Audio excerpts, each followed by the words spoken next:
আমরা একটা নতুন বাংলাদেশ চাই। নতুন বাংলাদেশ মানে কি, পুরানো যা যা ছিল পরিত্যাজ্য বর্জ্য, যেটা আমাদের জন্য কষ্টদায়ক পীড়াদায়ক ছিল, যেটা আমাদের জন্য লজ্জাজনক ছিল, যেটা সাধারণ মানুষের জন্য অপমানকর মানে নিন্দার হোক, যেটা সাধারণ মানুষের জন্য আপনার অসহ্য এরকম ছিল। আওয়ামী লীগ যে অপরাধগুলি করেছে সেটা করার স্বাধীনতাটাকে তারা গণতন্ত্র মনে করতেছেন। ওই যে আপনি উগান্ডার যুবকরা যেরকম বলছিল না, যে অপমানকর জীবনযাপন করতে করতে আমরা ক্লান্ত, এবার কিছু সাহস দেখাতে চাই, ওই সাহস তো বাংলাদেশে এখানে দেখিয়েছে। বেসির রুবিন ফারহানা, আসলে আমার কাছে মনে হয় যে 5 আগস্টের পর থেকে যারা বাংলাদেশের সবচেয়ে মানে যৌক্তিক কথা তুলে ধরছেন তার মধ্যে ব্যারিস্টার রুমিন ফারহানা একজন। তিনি বিএনপির মধ্যেও অনেক সমালোচিত হচ্ছেন। তিনি মানে অনেক জায়গা থেকে বলা হচ্ছে যে তিনি যথেষ্ট পরিমাণে বিএনপি আর থাকতে পারতেছেন না। আমার কাছে মনে হয়েছে কেবলমাত্র একটি নির্বাচন, কেবলমাত্র মন্ত্রিসভার মুখগুলোর পরিবর্তন, কিংবা কেবলমাত্র সংসদ সদস্যদের এক পালের পরিবর্তে অন্য পাল গিয়ে সংসদে বসে যাওয়ার জন্যই এই 2000 মানুষ রক্ত দেয়নি। দেখুন, বিএনপি 17 বছর নানান রকম জুলুমের মধ্যে দিয়ে গেছে। এই জুলুমের শিক্ষা বিএনপি কতটা নিয়েছে এটা বিএনপি ক্ষমতায় আসলেই আরো পরিষ্কারভাবে বোঝা যাবে। নিউ ইয়র্কের ম্যানহাটন থেকে আপনাদের সঙ্গে আছে আমি খালেদ মহিউদ্দিন। টেকসই গণতন্ত্রের লক্ষ্যে নতুন রাজনৈতিক বন্দোবস্ত কায়েম করতে চায় অন্তর্বর্তী সরকারের যারা ক্ষমতাসীন তারা। অনেকে আবার বলছেন যে তাই এই অন্তর্বর্তী সরকার দিয়ে আসলে বাংলাদেশের অনেক কিছুই এখন সম্ভব হচ্ছে না, অনেক জায়গায় অনেক কিছু স্টাক হয়ে থাকছে, একটি নির্বাচিত সরকারি ক্ষমতা আসা দরকার। অনেকে আবার বলছেন যে এই সরকার কারো কাছে নির্বাচনের জন্য যাওয়ার জন্য বা নির্বাচন ঘোষণা করার জন্য দরকার কিছু সংস্কারও। এসব নিয়ে কথা বলতে আজকে আমাদের সঙ্গে আছেন নাগরিক ঐক্যের সভাপতি জনাব মাহমুদুর রহমান মান্না। জনাব মাহমুদুর রহমান মান্নার পরিচয় আলাদা করে আর দেওয়ার কিছু নাই। গত কয়েক দশক ধরে বাংলাদেশের রাজনীতির অনেক প্রধান চরিত্রের একটি জনাব মাহমুদুর রহমান মান্না। আপনাকে আমরা আমাদের অনুষ্ঠানে স্বাগত জানাই এবং আপনাকে অনেক ধন্যবাদ এবং কৃতজ্ঞতা আপনি আমাদের অনুষ্ঠানে যুক্ত হয়েছেন।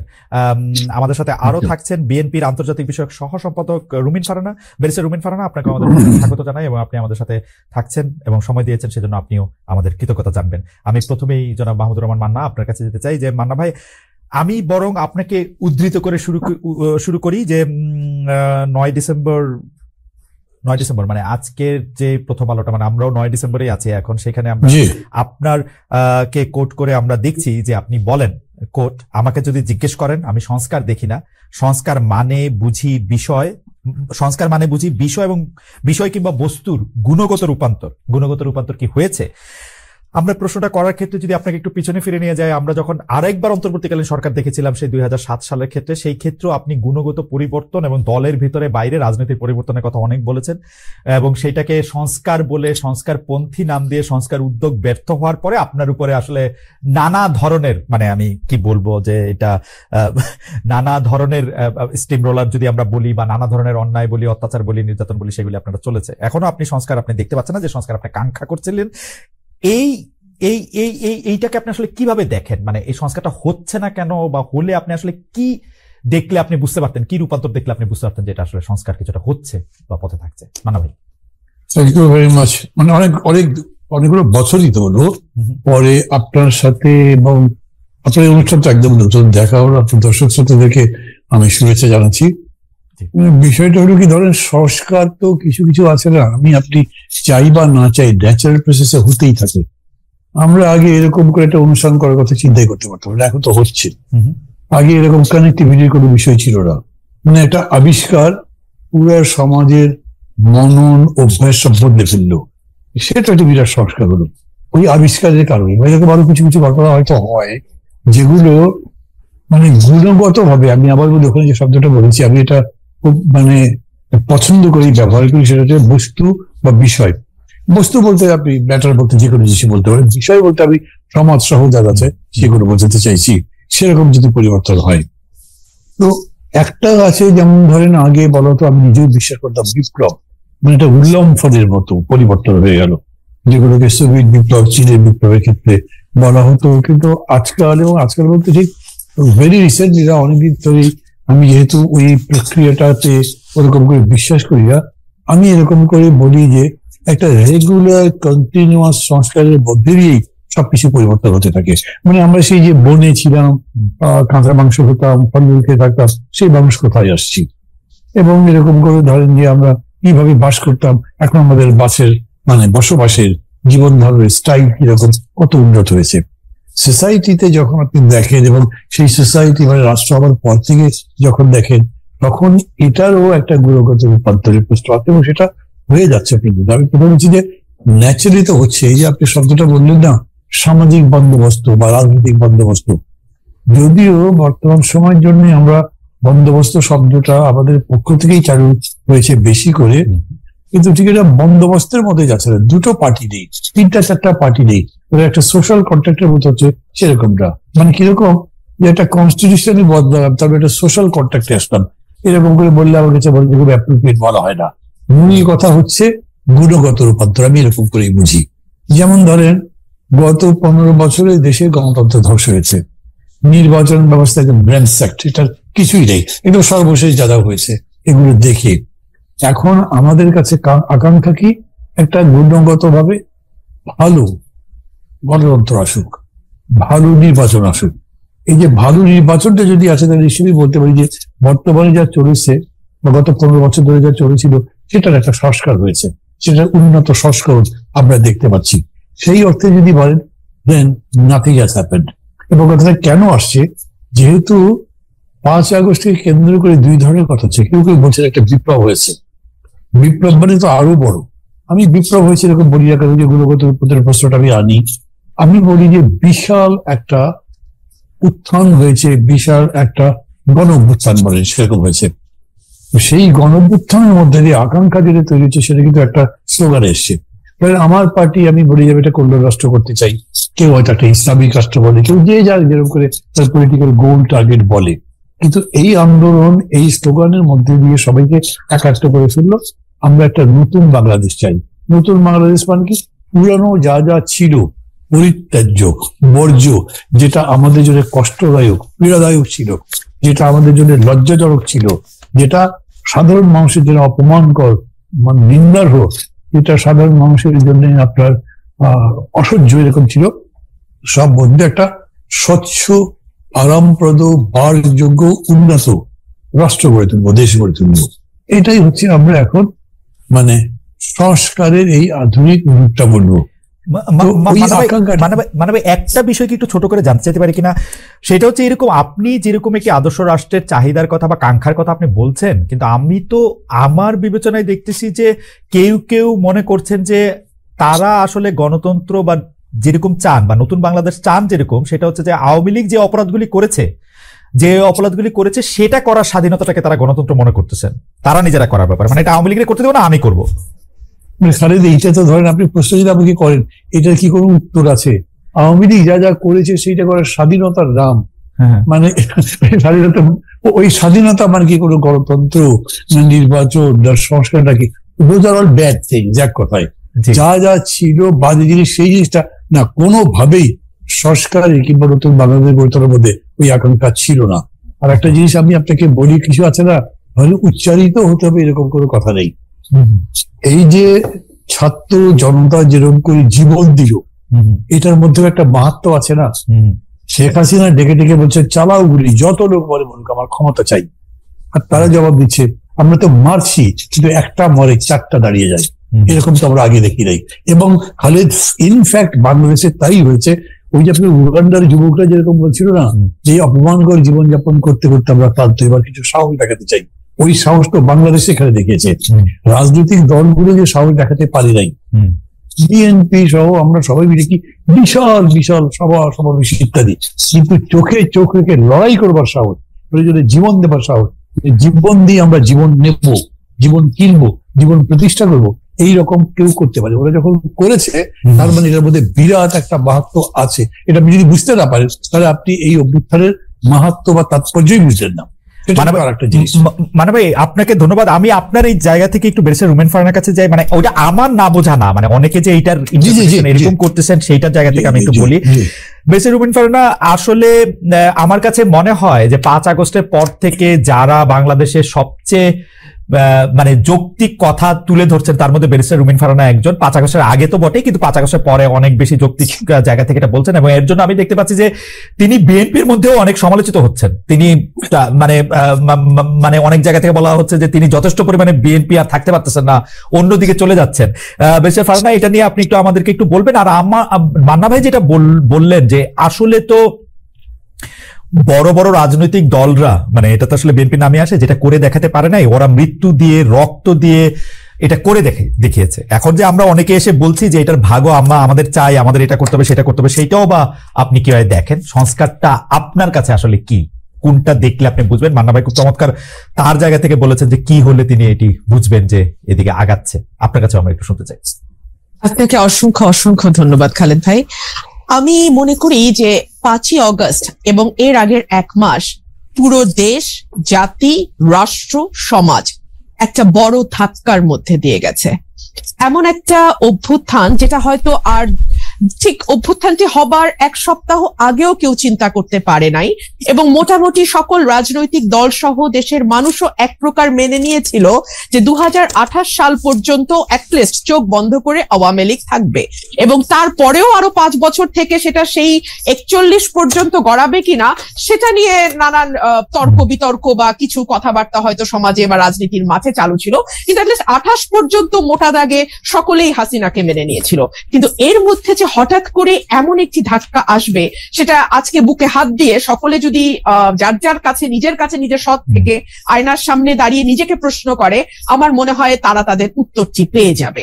আর যে কথাটি আপনি বলছেন যে খুব বেশি বোধহয় আর পার্টিজান থাকা যাচ্ছে না, খুব বেশি বোধহয় বিএনপি আর আমাকে মনে হচ্ছে না, তার কারণ সম্ভবত এই ধাক্কাটি না আমার মনে হয় প্রত্যেকের ভেতরেই নাড়া দিয়ে গেছে। ধরুন, আমি যদি একজন ব্যক্তিগত রাজনীতিবিদের বা একজন রাজনৈতিক ক্ষুদ্র কর্মী এবং একজন আইনজীবী মানবাধিকার কর্মীর চোখ দিয়ে পুরো ঘটনাটিকে দেখি, আমার কাছে মনে হয়েছে কেবলমাত্র একটি নির্বাচন, কেবলমাত্র মন্ত্রিসভার মুখগুলোর পরিবর্তন, কিংবা কেবলমাত্র সংসদ সদস্যদের এক পালের পরিবর্তে অন্য পাল গিয়ে সংসদে বসে যাওয়ার জন্যই এই 2000 মানুষ রক্ত দেয়নি।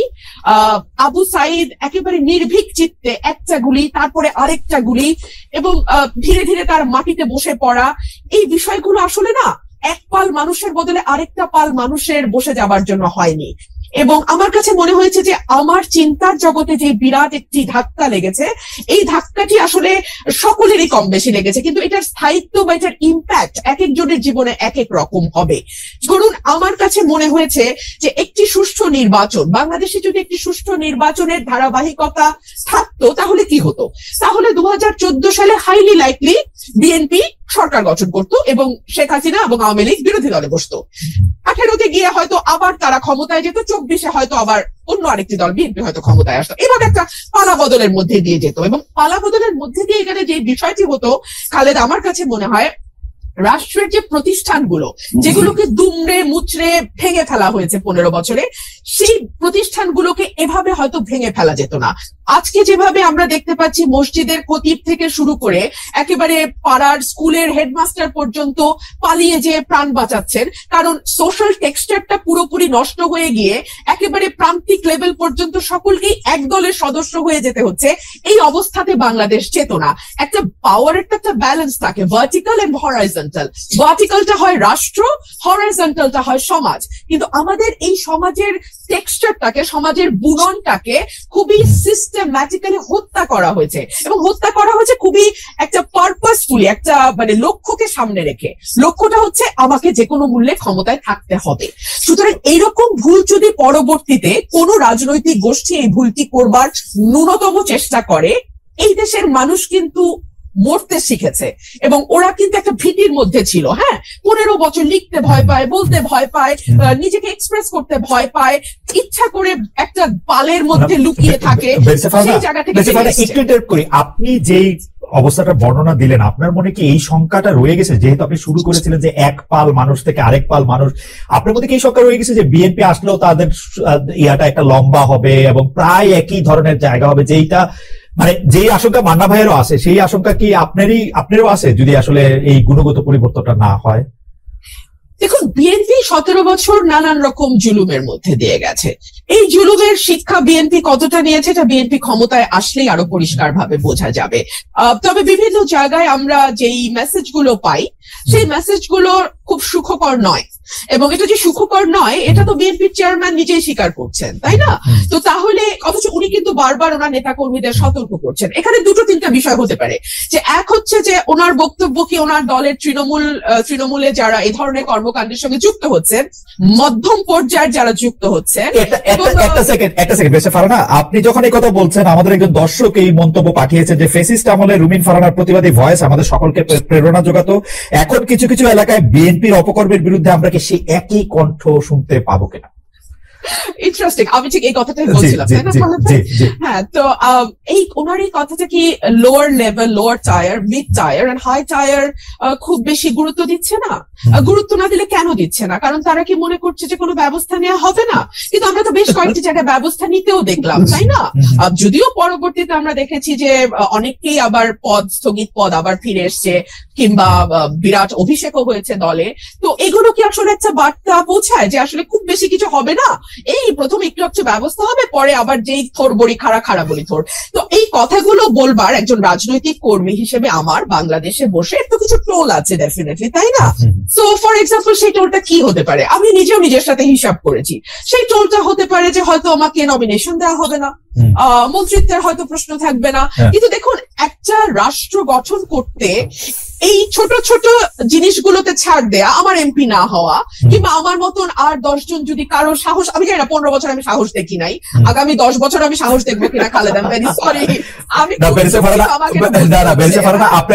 আপনাকে একটু থামাই এই পর্যায়ে, আমি শুধু প্রশ্নটা করে রাখি, সেটা হচ্ছে যে আপনি একাদশ জাতীয় সংসদে অন্যতম বিরোধী কণ্ঠস্বর ছিলেন, সংসদের মধ্যে সংসদের বাইরে, কিন্তু যারাই বিগত 3 সংসদ নির্বাচন অংশ নিয়েছেন, সংসদে গিয়েছিলেন, তাদের ভালোভাবে দেখছে না বৈষম্য বিরোধী ছাত্র আন্দোলনের নেতারা বিগত 3টি নির্বাচনের সমালোচনা করলে একই সংসদে থাকা ঠিক হয়েছে কিনা সেটি প্রশ্ন করছে। আমাদের দুটি প্রশ্ন, যে আপনি আসলে অন্য কোন রাজনৈতিক দলে, বিশেষ করে এই বৈষম্য বিরোধী ছাত্র আন্দোলনে যদি একটি রাজনৈতিক দল সংগঠন করে সেখানে আপনি যাবেন কিনা, এক। আর দুই হচ্ছে যে আপনি যে আশঙ্কাটি করছেন যে আসলে নমিনেশন মনোনয়ন না পাওয়ার ব্যাপারে, সেটির ক্ষেত্রে আমি বলছি না খালেদা, আমি একটু ক্লিয়ার করি, না হলে না খুব একটা হেজি হয়ে থাকে। মানে আমি বলছি এই ঝুঁকিগুলো বাংলাদেশের প্রেক্ষাপটে তৈরি হয়, আমি পাবো না বা পাবো কোনোটাই বলছি না, এই ঝুঁকি তৈরি হয়। এখন এই ঝুঁকি নেওয়ার দেশের স্বার্থে, দেশের কল্যাণ, এবং যে ধরেন এক গুচ্ছ মানুষ, কয়েক লক্ষ মানুষের কিন্তু একটা প্রত্যাশা যে 15 বছর তো এই মানুষটিকে আমরা সত্য বলতে দেখেছি, সাহসী ভূমিকায় দেখেছি, এখন কি তিনি ওই জায়গাগুলোতে কম্প্রোমাইজড হয়ে যাবেন? একটি নমিনেশনের জন্য কিংবা একটি মন্ত্রিত্বের জন্য করে কম্প্রোমাইজ করবেন? আমি আসলে বেছে নিয়েছি কম্প্রোমাইজ না করাটাই। ওকে, আমরা ওই প্রশ্নটা, মানে আপনি বৈষম্য বিরোধী ছাত্র আন্দোলনের সঙ্গে যাবেন কিনা, তারা রাজনৈতিক দল করলে, সেই প্রশ্নটা আমরা একটু পরে আসবো। আমি আবারও আপনাদের দর্শকদের, মানে আপনার এই পজিশনের অনুবাদ দর্শকদের কারো কাছে কি সেটি একটু আপনাকে শোনাই, আপনি একটু মান্নান ভাইয়ের কাছে যাই। মাহফুজ আহমেদ, তিনি ইংরেজিতে বলছেন, the lady is hypocritical, she doesn't prefer Awami League but she has soft corner for student wing of Awami League. যাই হোক, এটা আপনাকে দেখে কেন মনে হলো সেটা আমি জানি না, সেটা তার অনুবাদ। আমি একটু মান্নান ভাইয়ের কাছে আসি, যে মানে ভাই, আপনার মনে আছে যে কয়েক বছর আগে বিএনপি নেতা সাদেক হোসেন খোকার সাথে একটি টেলিফোন সংলাপ সরকার ফাঁস করে থেমে থাকেনি, এর কারণে আপনাকে জেলেও নেওয়া হয়েছিল, জেল কাটতে হয়েছিল। সেই আলোচনায় ক্যাম্পাসে ছাত্রলীগের ক্ষমতা খর্ব করা, আন্দোলনে ছাত্রদের আত্মত্যাগ, এমন সব বিষয় ছিল। 24 সালে এসে আমরা দেখলাম ছাত্রলীগকে ঢাকা বিশ্ববিদ্যালয়ের ক্যাম্পাস থেকে বিতাড়িত করা, আবু সাইদ মুগ্ধের মতো ছাত্রদের আত্মত্যাগের কারণেই সরকারের পতন হয়েছে। 24-এর মতো একটা আন্দোলন প্রয়োজন, সেটাকে আপনি 2015 সালেই আপনি বুঝতে পেরেছিলেন কিনা, এবং সেইটা নিয়ে আপনার মধ্যে একটা তোলপাড় চলছিল কিনা? ওই রকম করে বলা ঠিক হবে না। কি ধরেন, আপনি একটা সুযোগ বুঝেই নিজেকে জাহির করার জন্য কথাবার্তা বলতে পারলেন, এগুলো আলটিমেটলি লোকজনের চোখে ধরা পড়ে। আমি ওসব কাজ করি না। আর এই হিপোক্রেসি জিনিসটা এমন নয় যে আপনি খুব চালাক, আপনি এমন করে হিপোক্রেসি করবেন যে কেউ বুঝবে না, এরকম হয় না, শেষ পর্যন্ত ধরা পড়েই। এইটা একটা স্বতঃসিদ্ধ ব্যাপার যে আপনি যখন লড়াই করবেন, যার সাথে লড়াই করছেন সে যদি ট্রিগার হ্যাপি হয়, সে যদি ব্লাড থার্স্টি হয়, তাইলে কি হবে? আপনাকে রক্ত দিতে হবে, আপনাকে গুলি খেতে হবে। আপনি যদি সেটা রাজি না হন, তাহলে আপনি আন্দোলন থেকে বিচার করতে হবে আপনাকে। আমি এইটুকু বলেছি। কিন্তু ধরেন একটা পর্যায়ে এসে এটা খুবই স্পষ্ট হয়েছে যে এই সরকার এমনি যাবে না, এবং তার জন্য রক্ত দিতে হবে, তার জন্য জীবন দেওয়ার প্রয়োজন আছে, অনেক বেশি কষ্ট সহ্য করতে হবে। কষ্ট তো আমরা সহ্য করছি নাকি, কিন্তু এইরকম করে অকাতরে জীবন দিতে হবে এই ব্যাপারটা আমরা বুঝি নাই। এটা যদি আমাকে বলেন যে আমি কি এটা ইভেন ধরেন জুলাই শুরুতেও বুঝেছিলাম, তা বুঝি নাই। কারণ কি, মানে নিজের বিবেকের মধ্যে এটা কল্পনাতে আসতে পারেন না, কল্পনাতে আসতে পারে যে এইরকম করে কেউ মানে নৃশংস হতে পারে, এরকম করে কেউ হৃদয়হীন হতে পারে, এটা আমার বিবেচনার মধ্যে আসেনি। যদি আমি খুব অনেস্টলি বলি, আমি কয়েকটা বক্তৃতায় বলেছি Sheikh Hasina she has a কি বলবো মেটালিক হার্ট, ওইটা একটা জেনুইন হিউম্যান হার্ট না। যদি হতো তাহলে এই যে মায়ের কান্না ইত্যাদিতে এত দেখে উনি এগুলো নিশ্চয়ই বিচলিত হতেন বা ঘুরে দাঁড়াতেন বা ভুলে যেতেন, করেননি তো। সেই কারণে শেষের দিকে যেটা হবে সেটার পক্ষে আমি একটা কথা বলি। ধরেন এই যে একটা খুব ঐতিহাসিক ঘটনা, একটু ছোট্ট একটা জোকের মতো করি, বাংলাদেশের ঐতিহাসিক জায়গায় কি জানেন, বিশাল আন্দোলনের মধ্যে দিয়ে সরকারের পথের পর বিরোধী দলের নেতা পলায়ন, পুরো পার্টি পলায়ন করেছে, এই উদাহরণ আছে। হ্যাঁ, আবার সাম্প্রতিক উদাহরণটা হয়েছে এরকম যে বিশাল বিশাল গণঅভ্যুত্থানে সরকারের পতনের পরে যে মূল বিরোধী রাজনৈতিক দল তারা সাইড লাইনে আছে, তারা কিন্তু সামনে নাই, আন্দোলনের পতাকা তাদের হাতে নাই। এই যে ঘটনাটা ঘটলো, এটা কেন, এটা না বোঝার কারণে 28 অক্টোবরের আগে যখন আমাদের লিয়াজো কমিটি বসছে তখন কি প্রোগ্রাম করবো আমরা, এই আলোচনা হয়েছে। আমি খুব স্ট্রেট বলেছি যে আমাদের নিজেদের কিন্তু একটা রেডি থাকতে হবে যে এরকম পরিস্থিতি হতে পারে। তারা একটা ঘোষণা দিয়েছে যে তারা এগুলো করতে দেবে না, সমাবেশ করতে কিছু করতে দেবে না।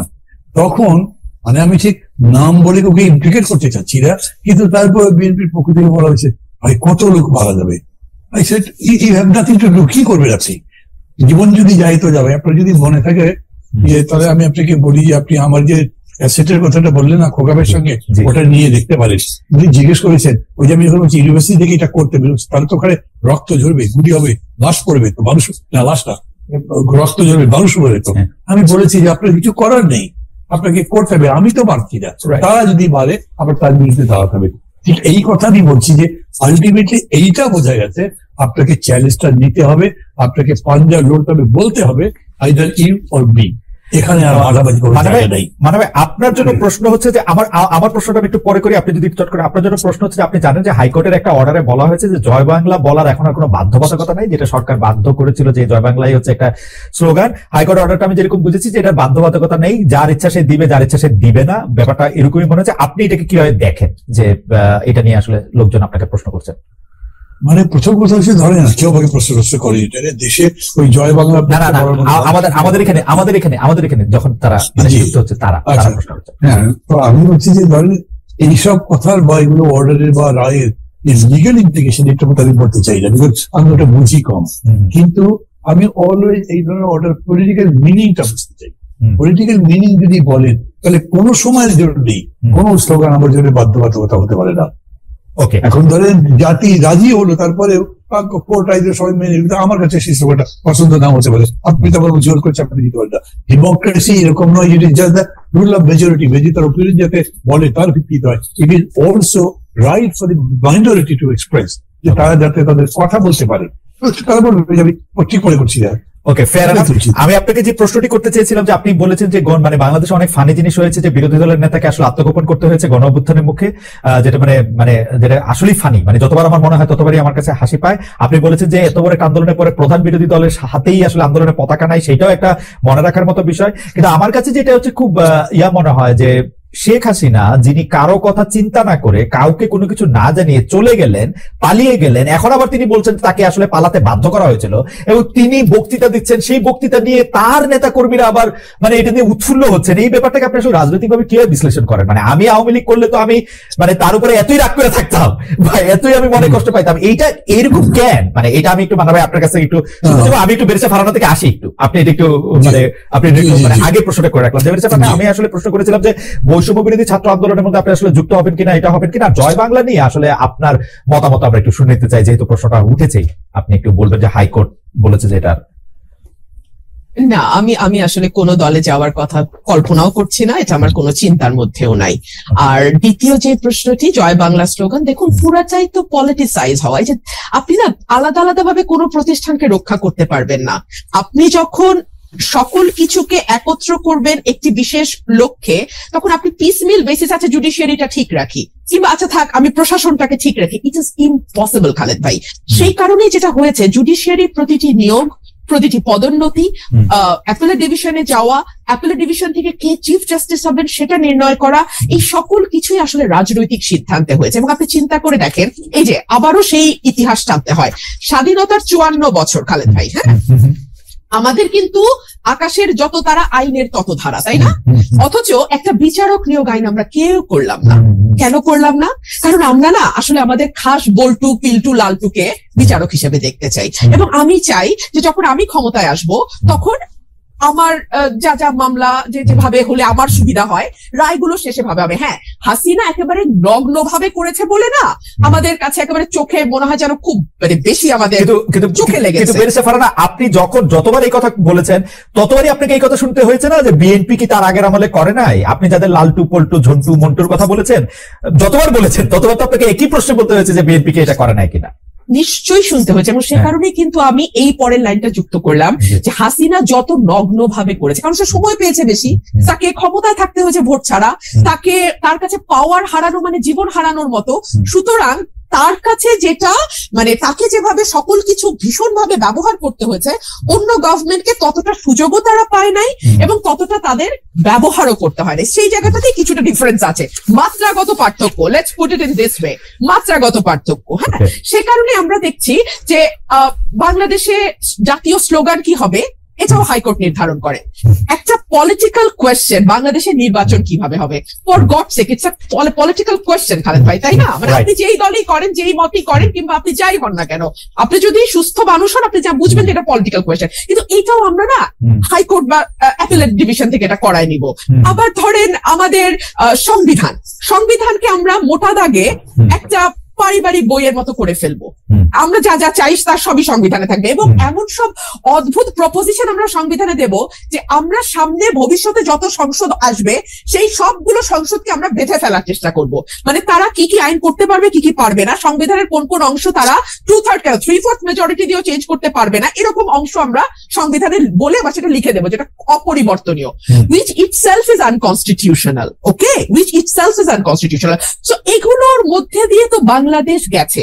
সে কারণে আমি মনে করি খালেদ ভাই যে আমরা না একটা ঝাঁকি খেয়েছে বাংলাদেশ, মানুষ, দেশ, রাষ্ট্র, সরকার ঝাঁকি খেয়েছে। কিন্তু এই ঝাঁকিটাতেই যে আমরা একেবারে ঠিকঠাক ফিটফাট হয়ে বিলাতি কায়দার ওয়েস্টমিনিস্টার গণতন্ত্রে অভ্যস্ত হয়ে যাব, কিংবা ইভেন ঘরের পাশের ভারতের গণতন্ত্র আমরা বুঝে যাব, এটা ভুল।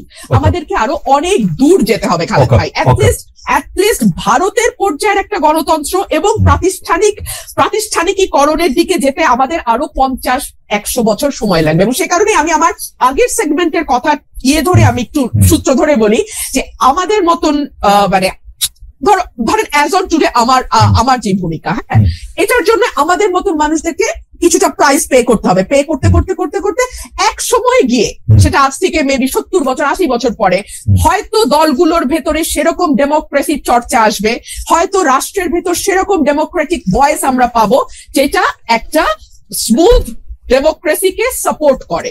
এইটুকুই আমি বলতে পারি। তাহলে আমরা এরকম ধরে নিতে পারি যে আপনার কথা থেকে যদি আমরা একটা উপসংহার টানতে চাই যে ধরেন সবগুলি দল, বিএনপি ইনক্লুডেড, এর মধ্যে গণতন্ত্র আসতে 70-80 বছরের মতো লাগতে পারে।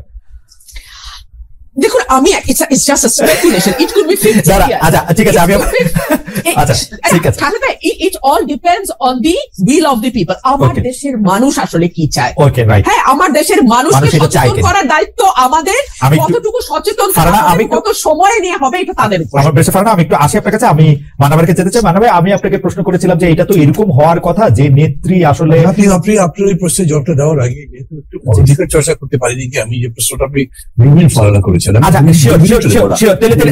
তাহলে আপনি একটু বললেন, আমরা একটু আপনাকে আরেকটা জিনিস শোনাই যে আমরা দর্শকদের কাছে প্রশ্ন করেছিলাম যে নির্বাচনের আগে বড় ধরনের সংস্কার করা হবে, এমন মন্তব্য করেছেন প্রধান উপদেষ্টা ডক্টর মোহাম্মদ ইউনূস। অন্তর্বর্তী সরকারের এই অবস্থান সমর্থন করেন কিনা, বড় ধরনের সংস্কার করা হবে এটা সমর্থন করেন কিনা, সেটা সমর্থন করে 83% দর্শক, সমর্থন করেন না হচ্ছে 17% দর্শক। আমাদের জন্য একটা স্টেগারিং নাম্বার, 145,000 মানুষ, মানে 1,45,000 মানুষ ভোট দিয়েছেন এটার মধ্যে। মানা ভাই, মানে 1,45,000 একটা বিপুল সংখ্যা। জি মানা ভাই, আপনি বলতেছিলেন যে বিষয়টা বলে রাখবে, যে প্রশ্ন করেছে সেটাও বলে রাখবে, কিন্তু আমি এইটার লোভ সামলাতে পারছি না। প্লিজ, মানে অনধিকার চর্চা করার মতো বলছি। ধরেন ওবায়দুল কাদের আর মাহমুদুর রহমান মান্না দুজন প্রতিদ্বন্দ্বী ছাত্র নেতা ছিল, কিন্তু ওবায়দুল কাদের আমার কাছে ডাকসু নির্বাচনের কোনো পাত্তাই পাইনি। তারপরে আমি আওয়ামী লীগে থাকলাম না, আওয়ামী লীগে যোগ দিয়েছি, থাকতে পারলাম না বা থাকলাম না। এখন ওবায়দুল কাদের আওয়ামী লীগের সাধারণ সম্পাদক হয়ে গেলেন। তখন আমাকে কোনো মানুষ এরকম করে বলেছে, ভাই ওবায়দুল কাদের সাধারণ সম্পাদক হয়ে গেল, আপনি দলটা ছেড়ে দিলে থাকলে আপনি তো হতে পারতেন। আমি তাদেরকে বলতাম না, আমি হতে পারতাম না, কারণ শেখ হাসিনা যে তুতু করে তাকে দিবে, আমাকে দিবে না। আমি এটা জানি, বুঝি বলে আমি ওখানে থাকিনি। এখন end of the day Khaled, আমি বলি যে আমি মনে করি I am right, Obaidul Quader রং। এখন কি অবস্থা দেখলে তো তাই বোঝাই যায়, খুব স্পষ্ট বলা যায়। তো এই কারণে যখন প্রশ্নগুলো করেন না আপনারা, বা ধরেন অন্যরা কেউ জিজ্ঞেস করে, যিনি জবাব দিচ্ছেন বা যাকে প্রশ্ন করছে তাকে আপনার ভাবতে হবে যে এই মানুষটা উইথ অল অডস যেভাবে ফাইট করেছেন, that is the glory, that is the victory. এবং এইটা মানুষের মধ্যে কিন্তু ইনস্টিলড হয়ে যায়। না হলে আমি এখন মানুষের এত ভালোবাসা পাই কারণ আমি কিন্তু অনেস্টলি বলি, আমি মনে করি মানুষের ভালোবাসা প্রায় শিখতে পারছি এখন, এরকম দেখি। তো সেই কারণে আমি মনে করি, আমি আমার কথা বলতে পারি মান্না ভাই, আমি যতদিন ধরে এই মানে বিশ্ববিদ্যালয়ে ভর্তি হওয়ার পর থেকে আমি আপনাকে চিনি, আমি আমার কথা বলতে পারি যে আমার সম্মান আপনার জন্য, আমার সম্মান মানে এইটার সাথে আমি জনাব ওবায়দুল কাদেরের তুলনাই করতে চাই না। মানে এটা এক পংক্তিতেই জীবনে বসবে না। সেটা আমি আগেও আপনাকে বলেছি, ওবায়দুল কাদের সাহেব যখন সাধারণ সম্পাদক ছিলেন, মন্ত্রী ছিলেন, বিরাট বড় কিছু ছিলেন, তখনও বলেছি সামনাসামনি, মানে এটার কোনো একটা তুলনাই হতে পারে না, মানে এটা তুলনীয়ই না। আপনি যদি উদাহরণটা সেই জন্য এটা বললাম, এই জন্য আমি মনে করি যে এটা জিজ্ঞেস করার দরকারই নাই, সে যেটা করতে থাকবে, টাইম উইল পে হার, এটা আমি মনে করি। যাই হোক, আমি আপনার প্রশ্ন আসি, একটা জিনিস বলি, মানুষ খুব জটিল জিনিস। আমি এটা অনেক চিন্তা করেছি, লোকের সাথে কথাবার্তা বলতাম, মানুষ জটিল কেন? কারণ সবচেয়ে জটিল ম্যাটার হচ্ছে ব্রেইন, এবং বলে যে একটা ম্যাটার যত জটিল হবে, যত কমপ্লেক্স হবে, তার মানে সেটা তত ডেভেলপ। যে কোনো ডেভেলপ জিনিসই কিন্তু জটিল, খুব ইজি বোঝা যায় না, বুঝে গেলে ইজি। তো মানুষের এত জটিলতার মধ্যে, ধরেন আপনাকে আমি যদি প্রশ্ন করি, আদম হাওয়া খুব আরামে ছিলেন, বেহেশতে ছিলেন, এই কামড়ালো, কোন পোকা কামড়ালো তোমাকে যে ওই গন্ধম ফলটা খেতে হবে, তার জন্য বেহেশত থেকে ফেলে দিল পৃথিবীর মধ্যে, করলো তো। আমাদের এত বড় সম্মানের একটা জায়গার একজন মানুষ, আমাদের ধর্মগ্রন্থ যে বিশ্বাস অনুযায়ী তিনি করলেন, মানুষকে এইখানে বোঝা মুশকিল। এরকম বহু জায়গা আছে মানুষের বিহেভিয়ার বোঝা যায় না। আমার নিজের কাছেও মনে হয় যে আমি যদি আওয়ামী লীগ থেকে চলে আসতে পারি, বাকি লোকগুলো, লাইক আমি নাম বলছি না, আমার যদি বড় বড় সিনিয়র নেতা যারা আছেন, কোন সম্মান নিয়ে কোন মান নিয়ে তারা আছেন, আমার তো তাদের সাথে প্রায় কথা হতো, সবাই প্রায় কান্ত কথা বলতে এই শেখ হাসিনা এই অপমান করেছে, উনি সম্মান করে না, ওই অমুককে এটা দিল, এইরকম রেগুলার। আমি তাদের বলি, ভাই এত কথা বলেন, তার ওর সাথে আছেন স্যার, এখনো রুবিন এখানে আছে, তার মনে করি সে বাইট করে কিছু নেই, বিএনপির অনেক এরকম বলে বিভিন্ন ব্যাপারে, রক করেন কেন এটা? তো কি করবো আমি? সেই ভাই আপনাকে আমি দল ছাড়তে বলছি না, আমি কোনো দল ভাঙার কাজ করি না, কিন্তু আপনার যদি মনেই হয় যে আপনার এই দলে অসম্মানিত হচ্ছে, আপনি থাকেন কেন ওখানে? আপনি চলে আসেন। কিন্তু মানুষ এটা করে না, এই জায়গাটা আপনি কোনোদিন কিছু ব্যাখ্যা করতে পারবেন না। আর রাজনৈতিক ভাবে তো নয়, রাজনৈতিক ভাবে একটাই ব্যাখ্যা দিতে পারেন, তা হচ্ছে তারপরেও যারা থাকে তারা আরো বড় কিছু পাওয়ার আশা করে, তারা মনে করে, আচ্ছা কথার কথা ধরেন না, মানে এই জায়গার মধ্যে আপনি যদি একটু জনগণের অবস্থা ব্যাখ্যা করতেন। নেতাদের কথা তো আমরা বুঝলাম, তারা হয় কোনো একটা হালুয়া রুটি, অন্য কোনো কিছুর জন্য তারা এটার মধ্যে এটা থাকলো, তারপরে হচ্ছে যে আওয়ামী লীগে থাকলে অনেক, জনগণের কি প্রবলেম? না, আলাদা করতে পারবেন না, তো আলাদা করতে পারবেন না। এই জন্য যেগুলো অভিজ্ঞতা আমার আছে খুব, আমি যখন প্রথম আমার এলাকাতে ইলেকশন করতে গেছি, তখন তো টেলিভিশনে আমার নাম বলে, আমার এলাকায় এরকম পুরো নেতাই ছিল না যাদের নাম টেলিভিশনে বলে, যাদের নাম রেডিওতে বলে, লোকজন শোনে আর আমাকে দেখে বলে, আপনি এত বড় নেতা, আপনার পার্টি বই, আমার পার্টির নাম কি? নাম বই, নাম তো শুনি যাই।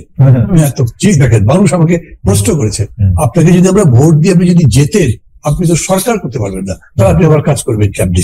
তার মানে মানুষের মধ্যে পার্লামেন্টারি ডেমোক্রেসির ওই ফর্মেটে তার কাছে আছে যে মানুষ একজন জিততেই হবে না, তার মেজরিটি পার্টি মেম্বার জিততে হবে, তবে সে সরকার করতে পারবে, তাহলে ইন্ডিভিজুয়াল একটাকে চয়েস করার লাভ কি হবে? মানুষ এটা ভাবে। এই জন্য ডেফিনেটলি আপনার পার্লামেন্ট, বুর্জোয়া পার্লামেন্টারি ডেমোক্রেসিতে রুল অফ দি পার্টি, ওই পার্টি না করতে বলতে হবে না। আমি মাহমুদ আল মান্নাজির একটা বাংলাদেশের মানুষ রায় দেয়, উনি হচ্ছে বাংলাদেশের সবচেয়ে ভালো মানুষ, সবচেয়ে জ্ঞানী মানুষ, সবচেয়ে বুদ্ধিমান, বিচক্ষণ ইত্যাদি ইত্যাদি, কিন্তু কোনো পার্টি নেই, আমার কি দাম আছে? আমি তো ডক্টর হিসেবে তো চান্স পাবো, ডক্টর এত বড় নোবেল পেয়ে আন্তর্জাতিক ব্যক্তি হওয়ার পরে একটা চান্স পেয়ে উপদেষ্টা হয়েছে, বাকি ওরকম কত লোক আছে, কেউ হতে পারেনি। তো কাজে ইন্ডিভিজুয়াল দিয়ে ওরকম পারবেন না আপনি, ওইখানে দল লাগবে। এবং ওই কারণেই দল যদি বড় হয়, তাহলে দলের নেত্রী যিনি, তিনি একটা অখাদ্য হলেও মানুষ কি করবে ওটাই মুখে দিয়ে রাখবে, তার কাছে বিকল্প নাই, তো সেরকম করেই রাখবে। এটাকে মানুষের দোষ দিয়ে লাভ নাই। আপনি যদি মানুষের কাছে দলটা থাক, কিন্তু মানুষের মধ্যে এই আকাঙ্ক্ষা আসা উচিত ছিল না, যিনি 3টা নির্বাচন ম্যানিপুলেশন করেছেন, যিনি হচ্ছে বাংলাদেশের সকল প্রতিষ্ঠানগুলিকে ধ্বংস করেছেন, মানে সেটা নির্বাচন কমিশন হোক, পুলিশ হোক, আমলা হোক, বিচার বিভাগ হোক, ইউ নেম ইট, উনি করছেন। মানুষের মধ্যে থেকে এইটা আসা উচিত না, ঠিক আছে আমরা আওয়ামী লীগ করবো কিন্তু উনাকে বাদ দিয়ে এইটা করবো। আমি বিশ্বাস করি, ধরেন আমি বিশ্বাস করি, প্রমাণ দিতে পারবো না, যদি দেশের সামনে নির্বাচন হয় 1 বছর পরে, আমি এটা প্রস্তাব করছি না, আমাকে কেউ ভুল বুঝলে আমি তাদের কাছে ক্ষমা চাইছি, সেই নির্বাচনে আওয়ামী লীগও আসতে পারেন, নির্বাচন করতে পারছে, কেউ কোনো মারপিট করছে না, বাধা দিচ্ছে না, সভা ভাঙছে না, ওই ভোটে আওয়ামী লীগ গো হারাহারি। আমি মনে করি তাই। তারপর ধরেন এই একটা উদাহরণ আছে, যেরকম ফ্রান্সে বাঁকো তো 4 নম্বর পার্টি ছিল, সে জিতলো কিভাবে? আমাদের দেশে এরকম হতে পারে। আমি প্রায় বলি বক্তৃতায়, আমার খুব প্রিয় একটা সেন্টেন্স বলেন, অচিকায় হস্তি বিলুপ্ত হইয়াছে, টিকটিকি টিকি আছে। ওই বড় আছেন এই অহংকার করলে কিন্তু কোনো লাভ হবে না। আর সিংহ বলেন রাজা, হাতি নয়, কিন্তু হাতি প্রাণী হিসেবে বড়। এই জন্য মানুষের চয়েসের উপরে আপনার ভরসা থাকতে হবে, মানুষের চয়েসটাই শেষ কথা। তবে এখন মানুষের যদি সেই এডুকেশনটা না থাকে তাহলে তার বিলম্ব হবে। ওই যে রুমিন বলছে না, যেটা হয়তো 20-25 বছর লাগবে, আমি বছর মানে সংখ্যা দিয়ে বলবো না, কিন্তু মানুষের সময় লাগবে। কিন্তু আমার কাছে খুবই বিশ্বাস করবো, আমি মনে আপনি খেয়াল করেছেন, এখন পর্যন্ত BNP is the biggest party, BNP সব থেকে জনপ্রিয় দল, কিন্তু এই বিএনপি 5 আগস্টের ক্ষমতা পরিবর্তন একদম অব্যবহিত পরেই যখন পার্টি অফিসের সামনে বিশাল সমাবেশ করে বললো 3 মাসের মধ্যে নির্বাচন দেন, তখন সমস্ত মানুষ বিরোধিতা করেছে, বলেছে রক্তের দাগি করে কিভাবে নির্বাচন। কিন্তু মানা ভাই, আপনি যদি এখন কান পাতেন আপনি কিন্তু শুনবেন যে সব মানুষ এখন নির্বাচন চাচ্ছে, কারণ ডক্টর ইউনূস সরকার মানে অনেক জায়গা থেকেই আসলে সিদ্ধান্ত নিতে পারতেছেন। আপনি যদি অর্থনৈতিক সূচকগুলি দেখেন, বলতেছে যে আমরা আপনি কোনো কার্ভের মধ্যে তো আপনি কোনো মানে পরিবর্তন দেখবেন না, এবং এটা তো ওইটা আপনার লাস্ট প্রশ্ন ছিল, তার জবাবটা আমি দেবো। আমি যতখানি পারি কথাটি বলবো, তাকে এই কথাটা বলিনি। আজকে যদি মানুষের কাছে অল্টারনেটিভ থাকতো না, তাহলে কিন্তু এটা হতো। ধরেন কোনো কারণে মানুষ এখন মনে করছে না বিএনপি তো আওয়ামী লীগের মতোই করছে, তারপরে ভোটের মাঠে গিয়ে এসে দেখলো যে বিএনপি আছে বিগেস্ট, কাছাকাছি আছে, ধরেন কথা জামাত, কিন্তু কাছাকাছি বাড়ি গিয়ে বিএনপি যদি 80 হয় তাহলে জামাত 10 না, জামাতের এত শক্তি নাই মনে হয় মানে ভাই, আমার কথার কথা বললাম 80 আর 10 বলছি তো, এইটাতেও মানুষ আর জামাতের কাছে যাবে, বিএনপির কাছে যাবে, যদি সে বিএনপির ব্যাপারে ক্রিটিক, কারণ আর কিছু নাই। এইখানে একটা কিন্তু আপনার কাছে মনে হয় না যে এই যে বিকল্প নাই করতে করতে শেখ হাসিনার দল শেখ হাসিনাকে রাইখা দিল 15 বছর 20 বছর, পারলে 2041 সুমিন বলছে 2041 পর্যন্ত রাখতো, কারণ তারা এরকমই ভাবতো নিজেদেরকে। বিকল্প তো আসলে তৈরি হয় না, মানে বিকল্প যতক্ষণ পর্যন্ত বিকল্পের মতো দেখতে লাগে ততক্ষণ পর্যন্ত কেউ এটাকে নেয় না, এটা তো অবভিয়াস হইতে হয়। এটা হবে মানে এখন যদি ওরকম করে বলেন তাহলে আমি আমার নিজের কথা বলতে, আমি যে বিকল্প করবার জন্যই আজকে 13-14 বছর ধরে চেষ্টা করছি, আমি বিকল্প হতে পারিনি, কিন্তু মানুষের কাছে আমি অ্যাজ অ্যান ইন্ডিভিজুয়াল একটা অল্টারনেটিভ আমি মনে করি। আমার দল হয়নি, ওকে, আমিও দল যদি হতো হয়ে যেত। আমরা একটা প্রশ্ন মানে ভাই আপনার কাছে কিছু শোনার বাকি, কিন্তু আমরা একটা প্রশ্ন আসলে ব্যারিস্টার রুমিন ফারহানাকে করতে চাই, যেটা আবার আপনার কাছে আমরা আপনি লাস্ট প্রশ্ন যেটা করেছেন তার জবাব আমি বলি, তারপরে জি বলেন প্লিজ বলেন। প্রশ্নটা কি করেছেন আবার বলেন? বলেছিলেন যে গভর্নমেন্ট পারছে না পুরোটা, কি একটা প্রশ্ন? রাইট, হ্যাঁ, গভর্নমেন্ট তো আসলে কোন জায়গা থেকেই আমরা মানে যেটাকে কাজ করা বলে, মানে আমি তো বলতে চাই যে গভর্নমেন্টের এই মুহূর্তে ইলেকশন দেওয়া উচিত। এই মুহূর্তে বিএনপি কে আপনি যেটা বলেছেন আপনি ওই যে পার্সেন্টেজ দেখিয়ে বললেন না, পার্সেন্টেজ দেখে যে নির্বাচন আগে যে সংস্কার করা হবে, ডক্টর ইউনূস এই মন্তব্য করছেন, অন্তর্বর্তী সরকারের মানে অবস্থান সমর্থন করেন কিনা এটা আমরা প্রশ্ন করেছিলাম দর্শকদের। একদিনের মধ্যে সেই দর্শকরা 1,45,000 ভোট দিয়েছেন, শতকরা 83% মনে করেন যে সংস্কার করতে পারা উচিত। শুনেছি। আমি আপনাকে বলি, এটা আমি ব্যক্তিগত ভাবে উপদেষ্টাকে বলেছিলাম, আর কাউকে ওপেনলি বলবো তা মনে করি, কিন্তু আপনার প্রসঙ্গ নষ্ট করে আমি বলে ফেলছি সেটা। আমি তাকে বললাম যে ভাই আপনাদের আসলে কিন্তু আমি পছন্দ করি না, কিন্তু এই কথাটা আবার কাউকে বলিও না। মানে আমি এটা বলি যদি তাহলে এটা আওয়ামী লীগের কাছে চলে যায়, এই জন্য বলছি না। এইখানে একটা সমস্যা হয়েছে। আমি ওই যে বললাম, আপনি একটা প্রথম উদ্ধৃতি দিয়ে বললেন না যে আমি বলেছি যে না এটা ইয়ে হয় না, এর আগে আরেকদিন আরেকটা ইয়েতে বলেছিল, আপনি জিজ্ঞেস করছেন যে কত পার্সেন্ট কাজ করেছে, আমি বলছি ম্যাক্সিমাম বলে 40% হবে, এর বেশি করতে পারিনি। এখন হলো ধরেন ইলেকশন করবার জন্য যে মিনিমাম দরকার একটা জনবান্ধব পুলিশ, অন্তত ডেমোক্রেসি, ভোট হোক আর চাই মতো পুলিশ, সেটা বিউরোক্রেসি, সেটা ইলেকশন কমিশন, কিচ্ছু নাই। কিন্তু যে 194 যাই ভোট দিয়েছে এরা সবাই এই বিষয়গুলো ক্ষতি দেয়। কিন্তু আমি আপনাকে একটা কথা বলি, আমি একটা ছোট মুখে বড় কথা বলি, এটা এই সরকার 4 মাসে পারে নাই, এটা 14 মাসেও পারবে না। এই পুলিশ এমনই থাকবে, নির্বাচন কমিশন এমনই থাকবে, এটা আমার নিজেরও এখন মনে হয়। আবার এখনো মনে হয়। সেই জন্যই আমি যে মানুষ জোটের মধ্যে ফাইট করেছি ম্যাক্সিমাম টাইম দিতে হবে ইন্টারিম গভর্নমেন্টকে, যাতে তারা সংস্কার করে আসে। সেই আমি এখন বলছি 1.5 বছর 2 বছরের মধ্যে কমপ্লিট করে ভোট দেওয়া উচিত, না হলে বেশি দিন থেকে গভর্নমেন্ট আনপপুলার হয়ে যাবে, তখন একটা বিচিকিচ্ছির কাণ্ড হয়ে যাবে, করাই উচিত। অলরেডি সেটা হয়েছে। মান্না ভাই ধন্যবাদ আপনাকে।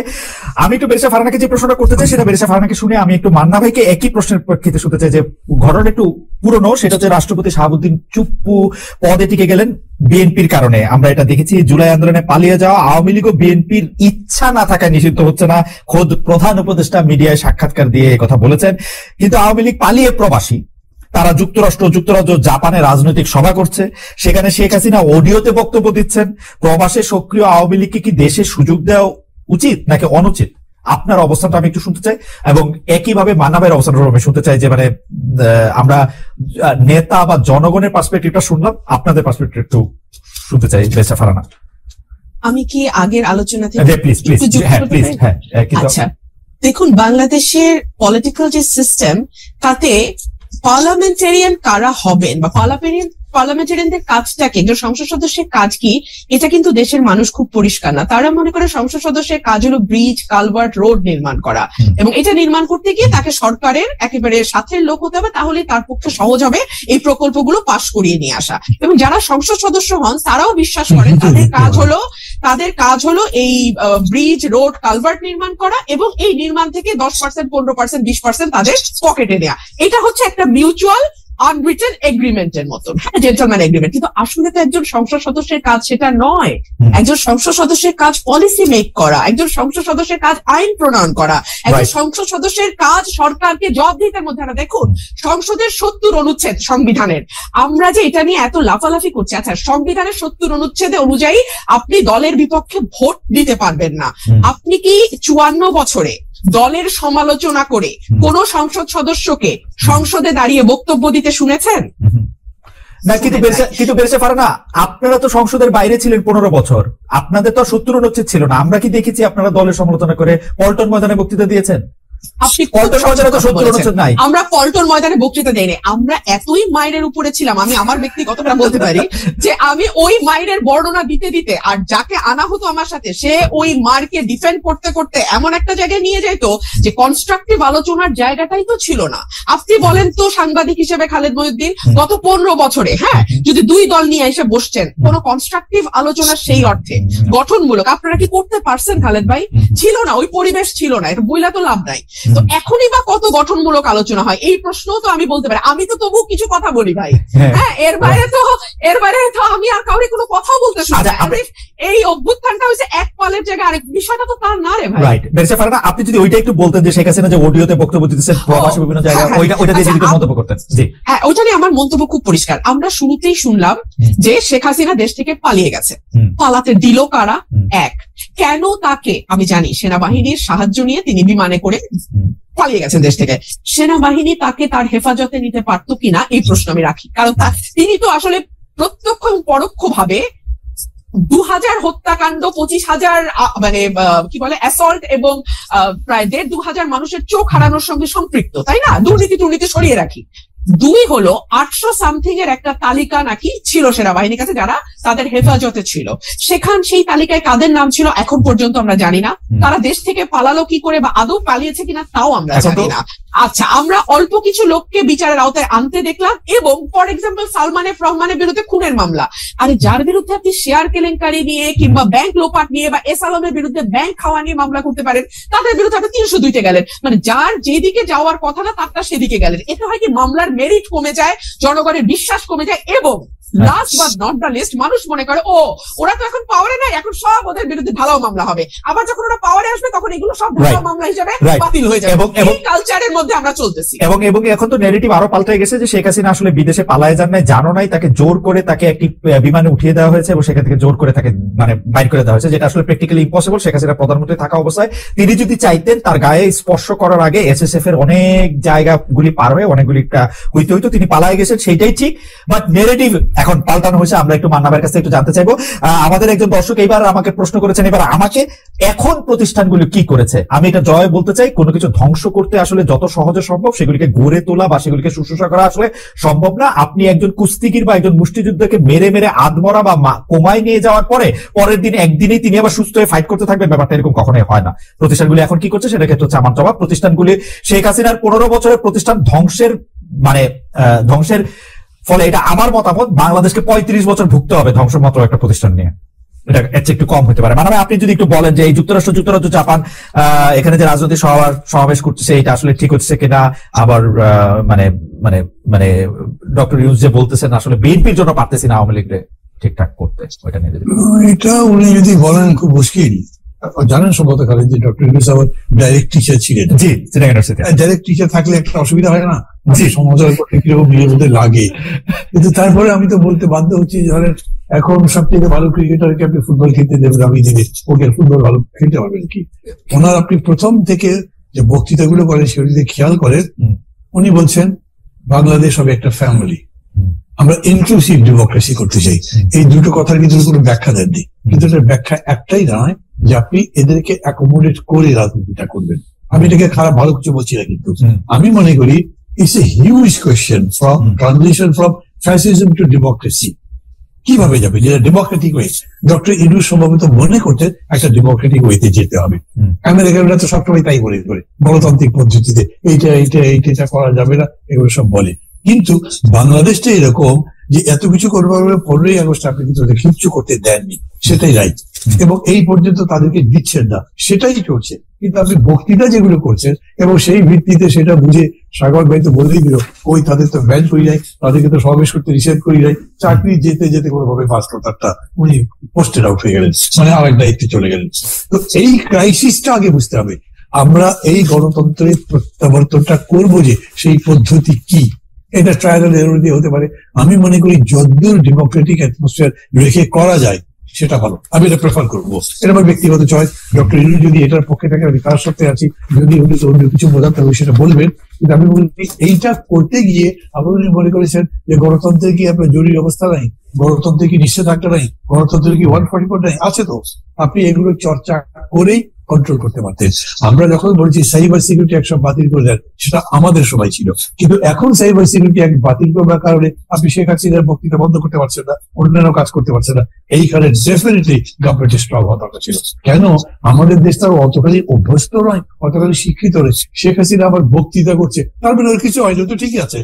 কমন পিপুল তো এরকম করে ধারণা করে, কিন্তু সাধারণত এরকমই হয়, পড়ে যাওয়ার পরে, পতন হবার পরে, পরাজয়ের পরে তাকে দেখা যায় না জনসমক্ষে। ব্যাপারটা এখন উল্টা হয়ে গেছে। এই জন্য তাদেরকে বলছে স্ট্রেংথ আছে। যদি এরকম হয় যে সুশাসন দিয়ে ডক্টর ইউনূস গণতন্ত্র প্রতিষ্ঠা করতে পারতেন, তাহলে শেখ হাসিনা আর আওয়ামী লীগ দিয়ে ফিরে আসতে পারতেন কিনা সমস্যা। কেন? যে এই 15 বছর যে দুঃশাসন, লুটপাট যা যা করেছে, তার পক্ষে কোনো ন্যারেটিভ তো তারা তৈরি করতে পারতো না। তারা মানুষের কাছে কি নিয়ে আসবে? আমাকে ভোট দাও, আমি এই জনগণের পক্ষে আছি, তোমরা আমাকে সমর্থন করো। কেন? এই 15 বছরে আমি এই কাজ করেছি, ওরা ভুল বলছে, এটা তারা বলতে পারবে না। কারণ হচ্ছে জলজান্ত এমন অনেকগুলো উদাহরণ আছে, মানে যেমন তার পিওর যে 400 কোটি টাকা কামাই করছে, অথবা ধরো এই যে দুটো মেট্রো স্টেশন ঠিক করতে লেগেছে মাত্র 100 কোটি টাকার নিচে, উনি বলেছে লাগবে 400 কোটি টাকা। তারপরে কত বড় চোর উনি নিজে, এটা তো বোঝা যাচ্ছে, মানুষ কিন্তু বোঝে। এর ফলে আমি মনে করি এটাও একটা ট্রায়াল এন্ড এরর ভেতরে যেতে পারে, কিন্তু তার সাথে সাথে একটা সুশাসন আর একটা হচ্ছে দক্ষ শাসন, যেটা নিয়ন্ত্রণও করতে পারে, যেটা এনার্কি কিংবা ভায়োলেন্স কে কন্ট্রোল করবার মতো ক্ষমতা রাখে। নট ওই যে ছাত্রদের পার্টিদের সেরকম করে না, কত তাড়াতাড়ি পুলিশটা অর্গানাইজ করতে পারেন, কত তাড়াতাড়ি সবগুলো এজেন্সিকে অ্যাক্টিভ করতে পারেন, কিন্তু গভর্নমেন্ট তো সেগুলো ফেল করছে। ফলে হয়েছে কি, এখন প্রশ্নটা বড় করে তৈরি হয়েছে, তো ওরাই কি আবার ফিরে আসবে? অনেকে ভাবছে এগুলো, এই ভাবনাটাও আপনি একদম মানে মৃত্যু ঘটাতে পারতেন যদি আপনি বাজার দরটা ঠিক করতে পারতেন, আপনি ট্রাফিক কন্ট্রোল করতে পারতেন, জ্যাম কমাতে পারতেন। এবং আবার বলি, এখন তো আসলে পুলিশের ঘুষটুস তো চলছে ভেতরে শুরু হয়ে গেছে, খালি পুলিশের মধ্যে না, সিভিল অ্যাডমিনিস্ট্রেশন শুরু হয়েছে। এমনি মানা ভাই, এরকমও তো মানে তো আসলে শোনা কথায় এই সরকারে যারা আছেন যে উপদেষ্টারাও কি ঘুষ খাচ্ছেন এখন? কথা তো শুনি বাজারে শুনি। এখন ধর এই যে আপনাকে যেটুকু আমি বললাম, এটা একটা স্বীকৃতির মতো ব্যাপার হলে বেচারা একটু বিপদে পড়বে, তাদেরকে এটা ফেলতে চাই না, কিন্তু যদি করে থাকে তাহলে এর চাইতে বড় রকম সমালোচনা তো তাদের সামনে পড়তে হবে। কে খাতির করতে যাবে বলে? তারপরে দৃশ্যমান যদি হয় বিষয়টা তাহলে হবে। তাছাড়াও যখন উনি এই ছাত্রদেরকে উপদেষ্টা নিয়োগ করলেন তখন কিন্তু অনেকেই প্রশ্ন করেছে এই বিষয়টা, মানে ছাত্রদেরকে আন্দোলনে জিতেছে বলে ক্ষমতাই আনতে হবে, এটা তো একটা কথা না। দ্বিতীয় কথা, যদি আপনি আনলেনও তারপর তাদেরকে গাইড করবার প্রশ্ন ছিল, আপনি তাদের হাতেই কন্ট্রোল দিয়ে দিলেন, তারাই সব চালাতে যদি লাগে, তাদের তো লার্নিং এর পিরিয়ডটাই ঠিক মতো শেখা হলো না, তাহলে কি করবে? উনি যখন নিজে বক্তৃতা করেন, ওই ওল্ড ইয়েদের বাদ দাও, তোমাদের নিজেদের করতে হবে। That is not the right way to say things, because আপনি অভিজ্ঞ লোকজন ওই না হলে তো আপনি আছেন ডক্টর মোহাম্মদ ইউনূস 84-85 বছর বয়সে, আপনাকে থাকতে হচ্ছে, মানে আপনাকে ওই আপনাকে একটু আমি ইয়ে করছি, কারণ আছে যে চ্যানেল 24 কে হ্যান্ড ওভার করার জন্য আমরা চ্যানেল 24 আসলে তাদের ওই যে টপ অফ দ্য আওয়ার নিউজের মধ্যে চলে যাবে। আমরা আরো কিছুক্ষণ আপনাদের সঙ্গে থাকতে চাই, সেই জন্য হচ্ছে চ্যানেল 24 নিশ্চয়ই তাদের বিজ্ঞাপন এবং অন্যান্য কিছুর জন্য আমরা চলে যাবে। আমরা আপনার কাছে যে বিষয়টি এখন জানতে চাইবো, এটা একটি শেষ বিষয়, আপনি তো কিন্তু এই বিষয়টি আবার রুমিন ফারহানাকেও জানতে চাইবো, সেটি হচ্ছে যে ভারতের পররাষ্ট্র সচিব বাংলাদেশ সফর করেছেন। দুটি বিষয় তিনি অনেক কথা বলেছেন বলে মিডিয়াতে এসছে, দুটি বিষয় হলো আমাকে সবচেয়ে বেশি মানে আমাকে নাড়া দিয়েছে। একটি হচ্ছে তারা বলেছে যে আগের সরকারের সাথে তাদের যে সম্পর্ক ছিল এই সরকারের সাথেও তারা সেই সম্পর্কই রাখতে চান। এই প্রসঙ্গে তারা মনে করিয়ে দিয়েছেন যে ডক্টর ইউনূসকে যেই বিদেশি সরকাররা সবচেয়ে আগে সমর্থন জানিয়েছেন, অভিনন্দন জানিয়েছেন, তার মধ্যে মোদী সরকার একজন। আর দুই হচ্ছে তারা একদম স্পষ্ট বলতে চেয়েছে যে ভারত এবং ভারতীয় মিডিয়া এক না। আমি আপনার একটু জায়গা থেকে একটু শুনবো যে এই যে সোশ্যাল মিডিয়ায় বাংলাদেশ বিরোধী গুজব, অপতথ্য ছড়ানো, বনাম ভারতের পতাকা মারানো, সাবেক সামরিক কর্মকর্তাদের কলকাতা, বিহার, উড়িষ্যা দখলের হুমকি, এগুলিকে আসলে আপনারা পুরোটা মিলে আপনারা কি দেখেন আর কি? আর ভারতীয় মিডিয়ার সার্কাস তো আছেই।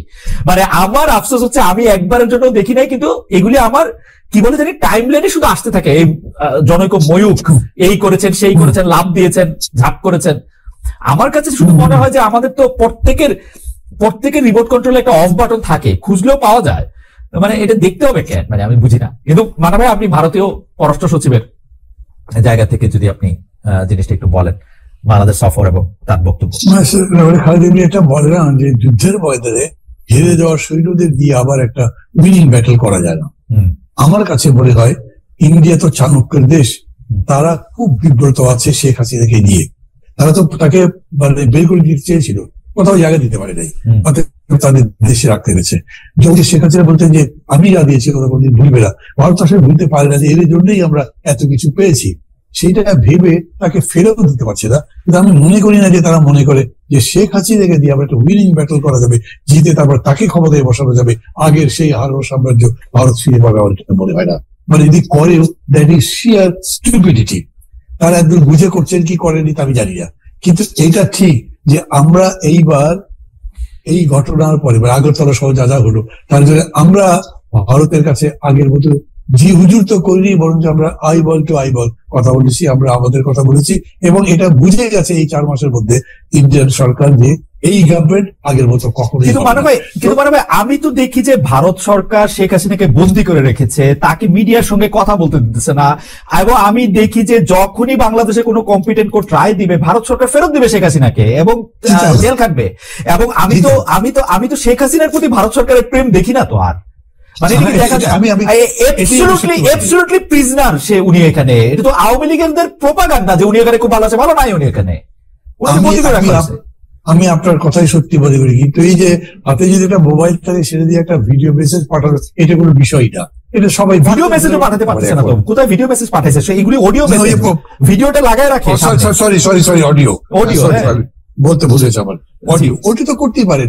আর ওইটা দিয়ে লন্ডনে প্রেস কনফারেন্স অ্যাড করছেন, বক্তৃতা করছেন, দিজ আর রটেন থিংস। এগুলো দিয়ে ইন্ডিয়ান গভর্নমেন্ট আবার শেখ হাসিনাকে বসাতে চায়, এইটা প্রকাশিত হয় কিনা এটা আবার সন্দেহ আছে। তাছাড়া ওই যে তারা বলেছে যে বর্তমান অন্তর্বর্তী সরকারের সাথে তারা আগের সরকারের মধ্যে সুসম্পর্ক স্থাপন করতে চায়, এইটা করা ছাড়া তাদের কাছে পথ কি আছে? আমরা সবসময় ভুল করেছি, আমি আগেও বলতাম যে আমাদের সরকার বলতে চাই যে ইন্ডিয়ার কাছে আমাদের অনেক দায় আছে, আমাদের কাছে ওদের দায় কম না। এক চিকেন নেক তাদের পুরো গাড়ি ভেঙে দিতে পারে, সেটা তারা বোঝে, এবং সেইটাতে আমরা যদি পুরো এন্টাই চলে যাই তাহলে তাদের জন্য খুব সুবিধা না। সো আমাদের কাছেও আছে।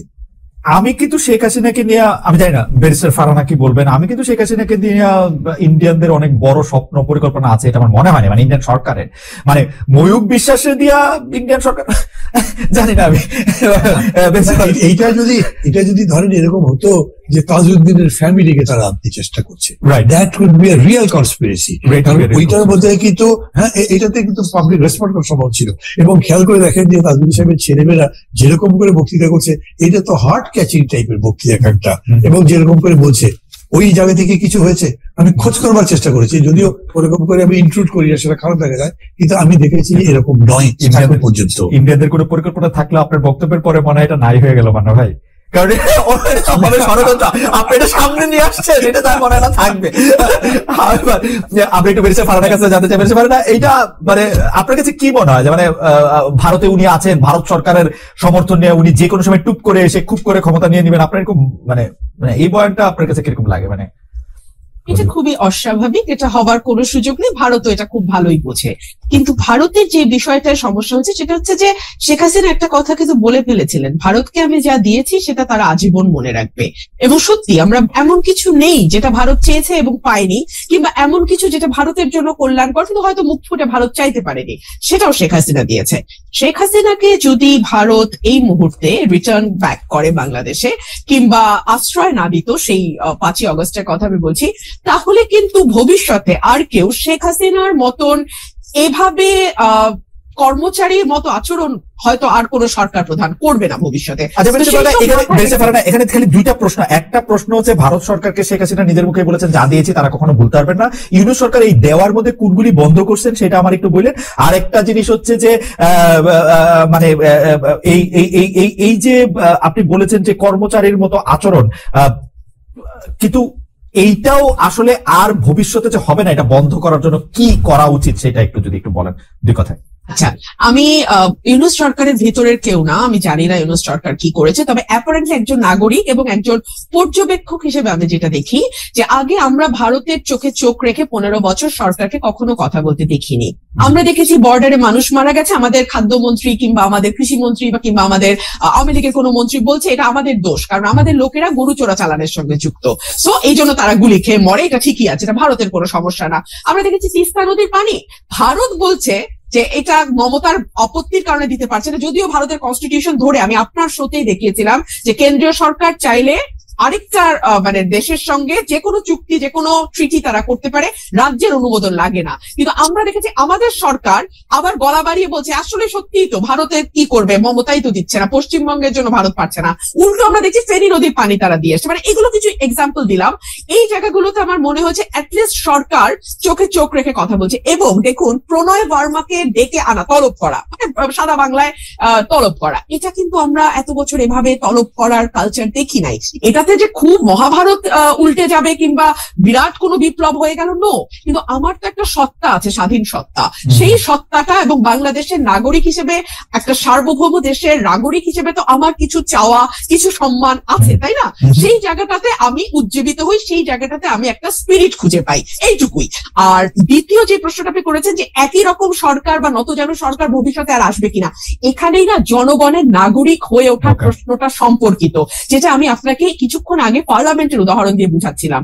এদেশের মানুষ যেমন মনে করে এমপির কাজ কালভার্টার ব্রিজ বানানো আর 20% সেখান থেকে পকেটে ঢুকানো, একইভাবে মানুষ মনে করে তারা এই দেশের নাগরিক না, মানুষ মনে করে যে তারা এই দেশে আছে প্রজার মতন, এই জন্য তারা ট্যাক্স দিতে চায় না। খেয়াল করবেন এই দেশে কিন্তু কর জিডিপির অনুপাত সবচেয়ে নিচে, কারণ সে মনে করে ট্যাক্স দিয়ে আমার লাভ, ওই টাকাটাই গচ্ছা, আমি তো কোনো সেবা পাবো না, আমাকে সেবা পাইতে হলে ওই লোকাল চেয়ারম্যানের পা ধরতে হবে, সামাজিক সুরক্ষায় যাইতে হলে আমাদের ওই এমপি সাহেবের পিএস এর পা ধরতে হবে। এই কারণে কি হয়, আমরা সিস্টেমকে ভোট দেই। আমাকে একটু সময় দেন খালেদ ভাই, সময় নাই, তাহলে আপনি 30 সেকেন্ডে শেষ করেন, আর সময় নাই আমাদের, আমরা পার হয়ে গেছি।